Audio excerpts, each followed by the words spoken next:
Hello students, आप सभी का स्वागत है आर के राइज क्लासेस में। तो आज मैं यूट्यूब पर एडवांस मैथ पढ़ाने जा रहा हूँ, ठीक है। और एडवांस का भी बेसिक तरीके से मैं पढ़ाऊँगा और आप लोग को मुझे उम्मीद है कि अच्छा ही लगेगा, ठीक है ना। तो एडवांस जो मैथ मैं पढ़ाने जा रहा हूँ वो एसएससी, रेलवे, बैंकिंग, सीडीएस सभी के लिए यूजफुल होगा, ठीक ना। तो जो एडवांस मैथ है उसका सबसे पहले हम लोग सिलेबस देख लेते हैं कि एडवांस मैथ में आखिर हमको पढ़ना क्या क्या है, क्या क्या नहीं पढ़ना है, ठीक है। क्योंकि जड़ हमको जानना जरूरी है, इसीलिए हम सिलेबस लिखते हैं, आप लोग देखिएगा।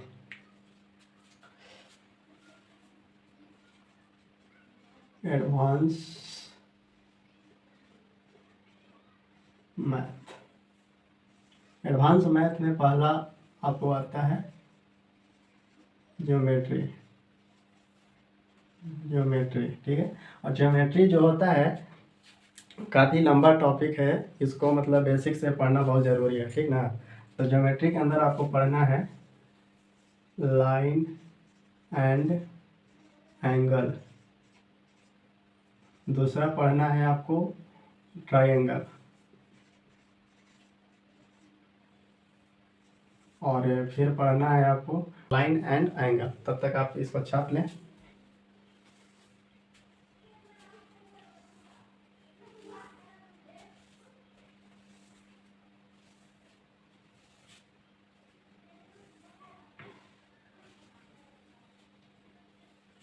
आप लोग वीडियो रोक करके लिख लीजिएगा, हम आगे बढ़ते हैं। तो सबसे पहले हम ज्योमेट्री में पढ़ेंगे लाइन एंड एंगल, ठीक ना। हम इसको अब साफ कर देते हैं, आप लोग वीडियो को पॉज करके और लिख लीजिएगा।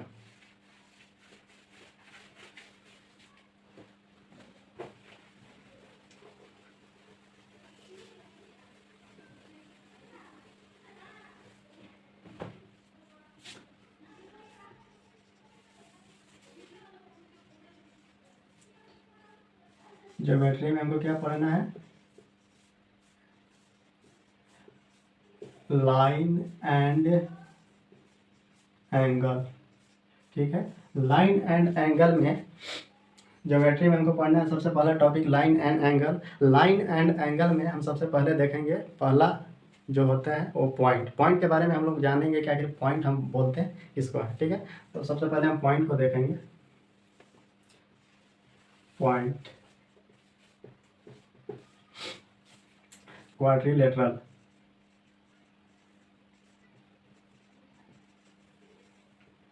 फिर अगला आपको पढ़ना है पॉलीगॉन,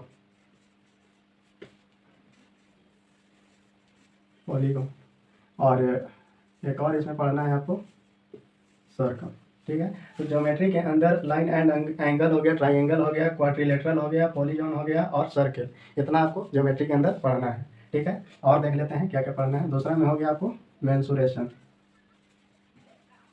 मेंसुरेशन, तीसरा आपको हो गया कोऑर्डिनेट ज्योमेट्री, ठीक है, कोऑर्डिनेट ज्योमेट्री। और चौथा आपका हो गया अलजेब्रा, ठीक है। पांचवा हो गया है आपका हाइट एंड डिस्टेंस, छठा हो गया आपका ट्रिग्नोमेट्री,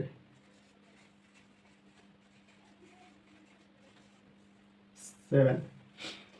ट्रिग्नोमेट्री के बाद हो गया आपका हाइट एंड डिस्टेंस हो गया, ट्रिग्नोमेट्री, अलजेब्रा हो गया। आपको एक देखना होगा प्रोबेबिलिटी, आठवां देखना होगा आपको लॉग्स, ठीक है।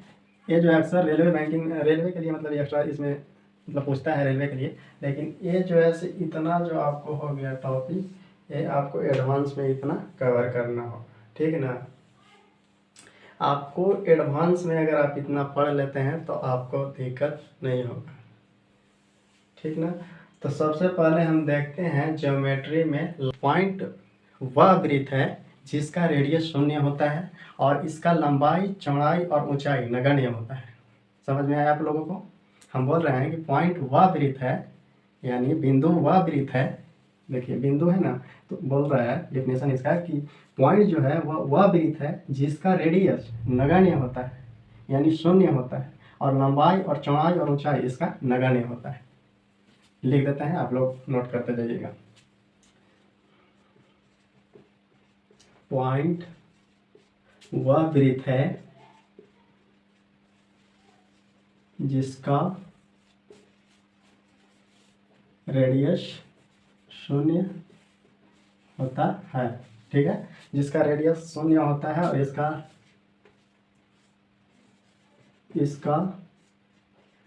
लंबाई, चौड़ाई, ऊंचाई नगण्य होता है। इसे ही हम क्या कहते हैं, इसे हम क्या कह देंगे, तो इसे हम पॉइंट कहते हैं। यानी कहता है कि पॉइंट वह वृत्त है जिसका रेडियस शून्य हो और लंबाई, चौड़ाई और ऊंचाई इसका मतलब नहीं होता है, उसी को हम क्या कहते हैं, नगण्य कहते हैं। ठीक है, और इसमें दूसरा हम देखते हैं, तो दूसरा देख लीजिए आप लोग,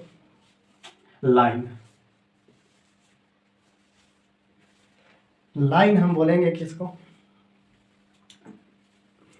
लाइन अनंत बिंदुओं को मिलाने से जो रेखा बनती है उसे हम क्या कहते हैं, लाइन कहते हैं या रेखा कहते हैं, वही बात है।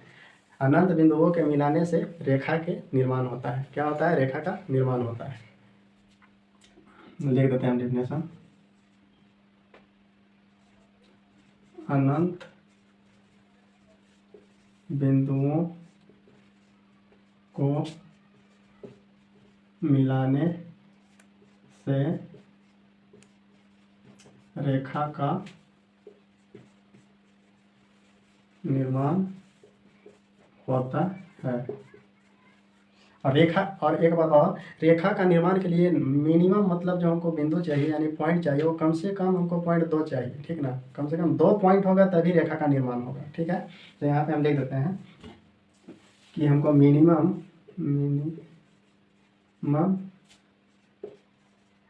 रेखा के निर्माण के लिए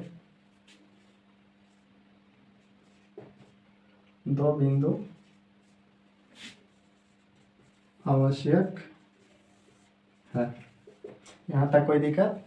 और आप मैक्सिमम जितना बिंदु लेना चाहते हैं ले सकते हैं, रेखा का निर्माण हो जाता है। ठीक है, और मिनिमम आपको रेखा के लिए कम से कम आपको 2 पॉइंट्स लेना होगा। जैसे देख लीजिए, ये पॉइंट है, पॉइंट है, हो गया, मतलब पॉइंट हम लेते गए, यानी बहुत सारे पॉइंट को अगर मिला देते हैं तो क्या होता है, रेखा का निर्माण हो जाता है। और क्या बोले कि मिनिमम कम से कम रेखा बनाने के लिए आपको 2 पॉइंट्स की जरूरत पड़ती है।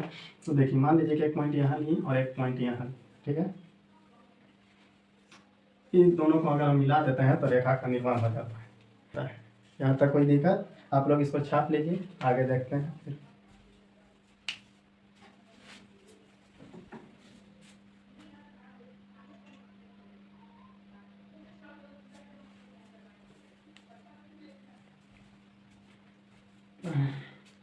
तो चलिए अब आगे देखते हैं, इसको साफ कर देते हैं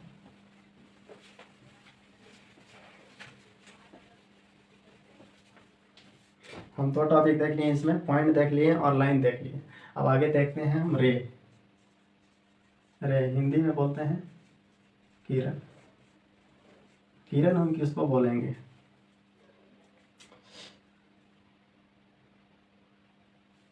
किरण हम उसको बोलेंगे एक निश्चित बिंदु से, ठीक है, एक निश्चित बिंदु से अनंत तक खींचा गया रेखा क्या कहलाता है। एक निश्चित बिंदु से अनंत तक आप जितना चाहे उतना खींच सकते हैं, खींचिए। इसका लंबाई जो होता है ना वो निश्चित नहीं होता है, लेकिन एक बिंदु इसमें निश्चित होता है। तो हम कह सकते हैं कि एक निश्चित बिंदु से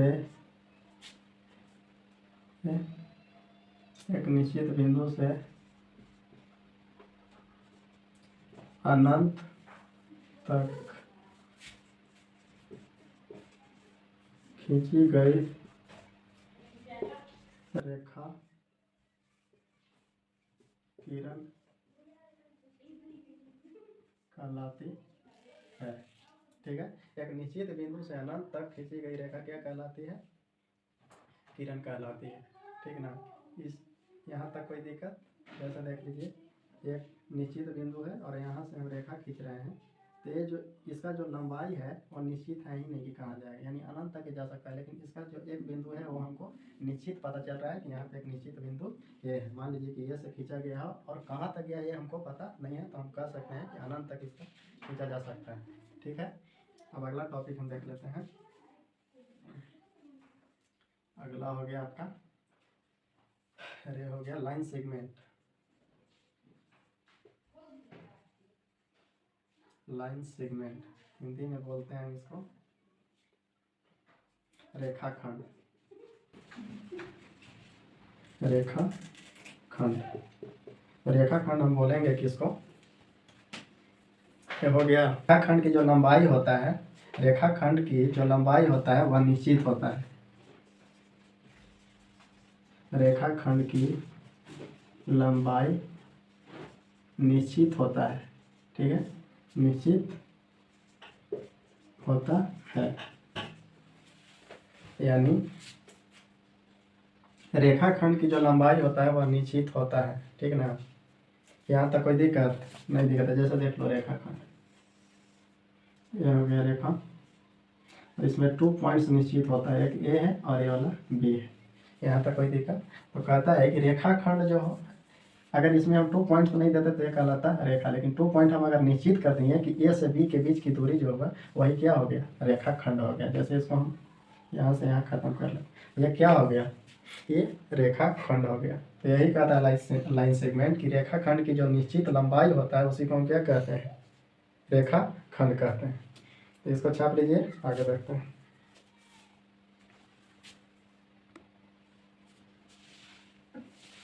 तो यहाँ तक हो गया।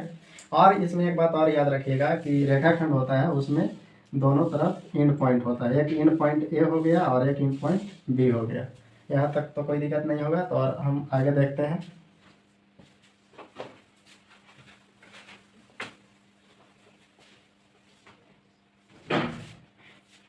आगे हो गया आपका, तो आगे आप देख लीजिए, एक होता है इंटरसेक्टिंग लाइन।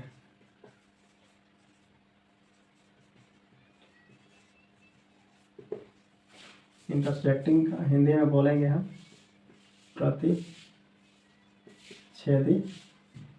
रेखा, ठीक है, या इसको हम बोलते हैं वर्टिकल अपोजिट एंगल। इसको हिंदी में हम बोलते हैं शीर्षाभिमुख कोण, शीर्षाभिमुख कोण या सम्मुख कोण। ठीक है, यहाँ तक कोई दिक्कत, यानी इंटरसेक्टिंग एंगल को हिंदी में हम बोलते हैं प्रतिच्छेदी रेखा, ठीक है ना। और या इसको बोलते हैं वर्टिकल अपोजिट एंगल, इसको हिंदी में बोलेंगे शीर्षाभिमुख कोण या सम्मुख कोण। दोनों का फंक्शन सेम ही होता है। देखिए इसमें क्या होता है, दो रेखाएं जब एक दूसरे को प्रतिच्छेद करती है तो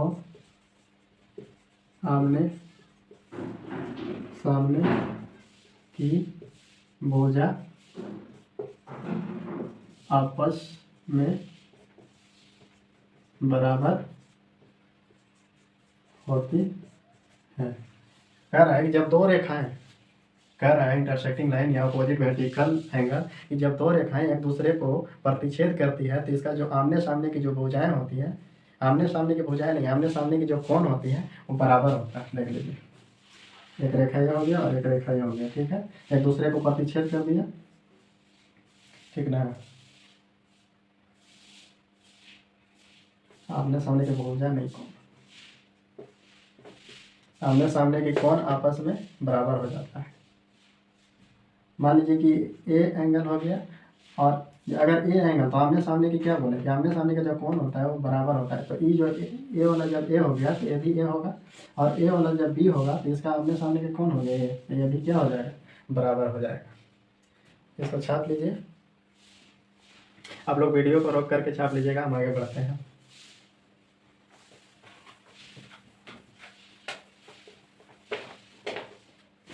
इसके बाद देखते हैं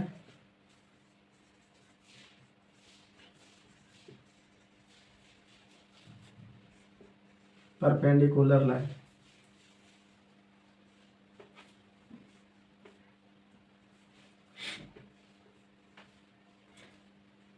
हिंदी में बोलते हैं लंबवत रेखा।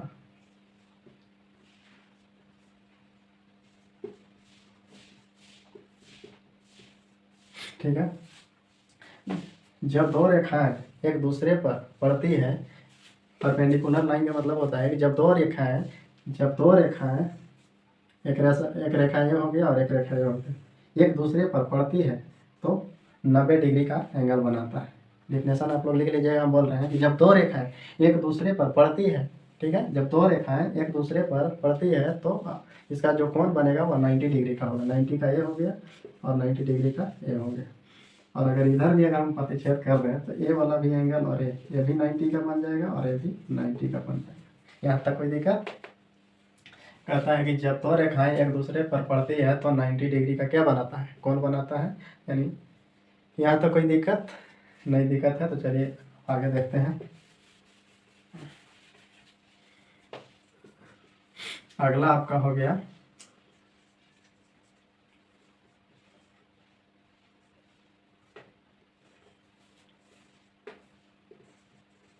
Parallel line. ठीक है, मतलब होता है समांतर रेखा, हिंदी में बोलेंगे इसको समांतर रेखा। ठीक है ना। तो समांतर रेखा जो है वो कहता है दो रेखाओं के बीच की लंबवत दूरी हमेशा क्या होता है? इक्वल होता है। यानी कहने का मतलब है जो पैरेलल लाइन कहता है कि दो रेखाएं जब ऐसे गुजर रही है, आमने सामने एक दूसरे के जब गुजर रही है, तो कहता है कि दो रेखाओं के बीच की लंबवत जो दूरी हो गया ये वाला, यानी आप कहीं भी चले जाइए, जहाँ तक ये रेखाएं जा रही है, आप इसके बीच की दूरी हमेशा मापिएगा तो हमेशा क्या होगा? इक्वल होगा। यानी यहाँ पे x मीटर है तो यहाँ भी क्या होगा? x मीटर होगा। यहाँ भी क्या होगा? x मीटर होगा। यानी कह रहा है कि दो रेखाओं के बीच अगर हमेशा जहाँ देख रहे हैं वहाँ पे आप लोग जहाँ आप देखिए वहाँ पे 1 सेंटीमीटर, यानी कहीं भी आप देखिए जो लंबवत जो इसका दूरी है सेम ही है। तो यही कहता है कि दो रेखाओं के बीच की लंबवत जो दूरी होती है हमेशा इक्वल होता है। आप यहाँ नापिए या अनंत पर जा करके नापिए, आपका जो लंबवत दूरी होगा वो सेम होता है। उसी को हम क्या कहते हैं? पैरेलल लाइन कहते हैं। यहाँ तक कोई दिक्कत? चलिए, कोई दिक्कत नहीं है।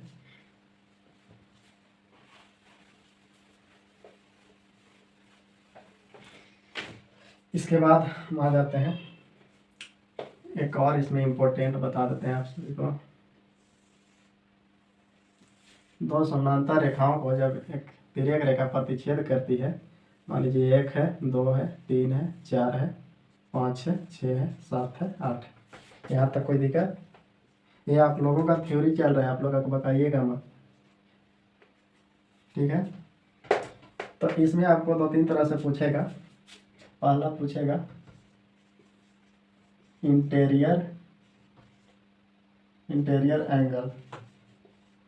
ठीक है, तो इंटीरियर एंगल के मतलब हिंदी में इसको बोलेंगे अंतःकोण। ठीक है ना, अंतःकोण। तो अंतःकोण कौन कौन है?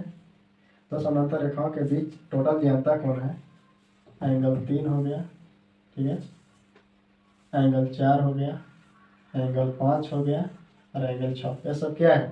यानी अंतःकोण क्या है? एंगल 3, एंगल 4, एंगल 5, एंगल 6, ये सब क्या है? अंतःकोण है। अब देखते हैं एक्सटीरियर एंगल। दूसरा में एक्सटीरियर एंगल, ठीक है ना, इसको बोलते हैं बाह्य कोण। तो बाह्य कोण हम किसे बोलेंगे?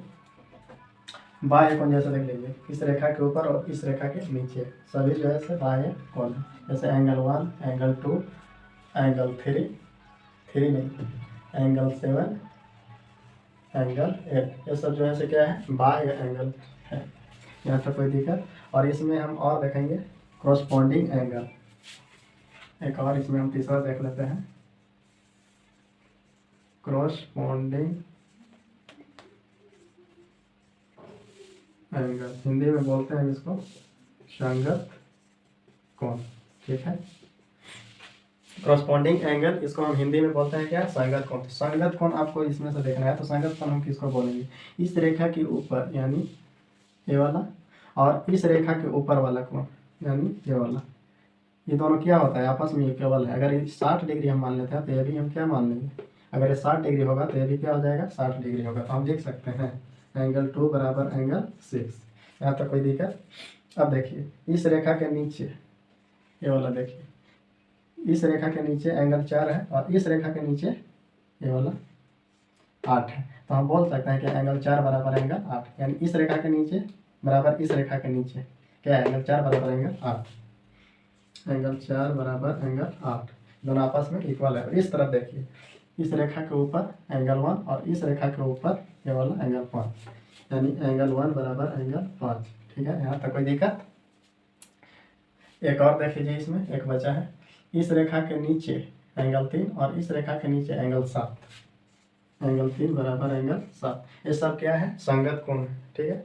इन सब आपस में क्या होता है, एंगल 2 बराबर एंगल 6 बराबर है एंगल 4 इज इक्वल टू क्या होता है 8 होता है, angle 1 is equal to 5, angle 3 is equal to angle 7। यहाँ तक कोई दिक्कत संगत कोण में। यानी मान लीजिए कि अगर हम इसको 60 डिग्री मान लेते हैं तो ये वाला जो है से अभी क्या हो जाएगा 60 डिग्री, ठीक है। अगर हम इसको 120 डिग्री मान लेते हैं तो ये वाला ऊपर वाला अगर 120 डिग्री है तो इस रेखा के ऊपर वाला भी क्या हो जाएगा 120 डिग्री हो जाएगा।